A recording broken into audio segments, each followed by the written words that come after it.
But I'll be meeting very shortly with President Putin. It would have been sooner, but I guess there's security arrangements that, unfortunately, people have to make. Otherwise, I'd do it much quicker. He would too. He'd like to meet as soon as possible. I agree with it. But we'll be announcing that very shortly, okay? And location. Yeah, please.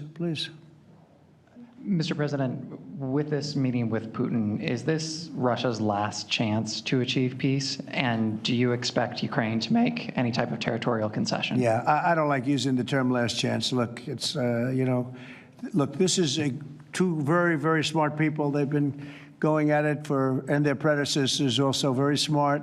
They've been going at it for 35 years. It's tough. And, when those guns start going off, it's awfully tough to get them to stop.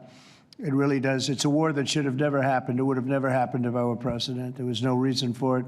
So many people are killed, so much cultural destruction. You look at those magnificent towers, the most beautiful in the world. The spires were considered the most beautiful in the world. They're all in a million pieces, laying on the ground, all obliterated, knocked into a million pieces. So sad. But millions of people have died. And very, very much set in their ways. A lot of people were set in their ways, but I think we're getting close. I mean, this was not my war. This was Biden's war. But the European Union has been great. As you know, they're purchasing equipment from us. They have a lot of money, and they're spending a lot of money on buying equipment. We're not spending money, but we are supplying them equipment. They're paying for it. And I think, that a lot of things happened recently that would make this go forward. I'm not going to mention anything having to do with India, but maybe that had an impact. But what really had an impact was NATO has stepped up in terms of their spending on buying military equipment. We're in for, probably through Biden and his people, $350 billion. $350 billion. When they hear these numbers, you're saying that's a lot of money. $350 billion the United States has spent on that. It should have spent nothing because it should have never happened. It would have never happened. And Europe is in for over $100 billion, which is, it should be the opposite if we were in for anything, but it should be the opposite. And I will say that Europe wants to see peace. The European leaders want to see peace.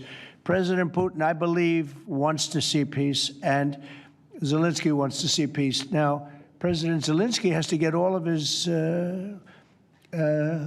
everything he needs because he's going to have to get ready to sign something, and I think he is working hard to get that done. Will Zelensky have to give up territory, Mr. President? Well, you're looking at territory that's been fought over for 3.5 years with, a lot of Russians have died, a lot of Ukrainians have died. So we're looking at that, but we're actually looking to get some back. And some swapping. It's complicated. It's actually nothing easy. It's very complicated, but we're going to get some back. We're going to get some switched. There'll be some swapping of territories to the betterment of both.